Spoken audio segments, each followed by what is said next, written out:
పెట్టానో నా సక్సెస్ అనేది అక్కడి నుంచి స్టార్ట్ అయింది. నేను కొంచెం ఫైనాన్షియల్గా కూడా బాగున్నాను, ఆరోగ్యకరంగా కూడా చాలా బాగున్నాను. మంచి పేరు కూడా నాకు అక్కడి నుంచే వచ్చింది. చాలా మంచి పొజిషన్ ఉన్నాను నేను.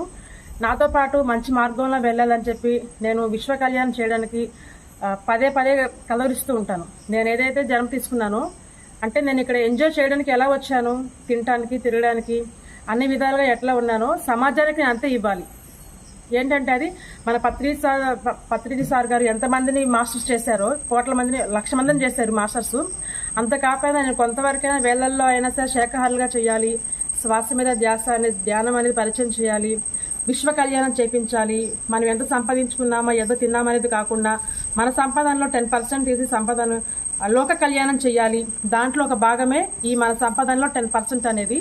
నేను విశ్వ కళ్యాణం ఎప్పుడు నాకు ఇన్కమ్ వచ్చినా కూడా నా వచ్చే డబ్బుల్లోని 10% తీసి నేను సమాజానికి ఎవ్రీడే ఎప్పుడు చేస్తూనే ఉంటా.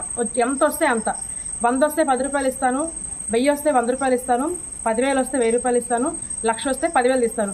10,000 అని నేను ఆలోచించను, 10,000 కూడా నేను ఆనందంగా ఖర్చు పెడతాను. ఎందుకంటే నాకు 1,00,000 రూపాయలు యూనివర్సిటీ ఇచ్చింది. నేను ఎంత ఇస్తే నాకు అంత వస్తుందని సబ్జెక్ట్ తెలుసుకున్నాను. నేను ఖర్చు పెట్టినప్పుడు ఆలోచించుకొని ఖర్చు పెడతా.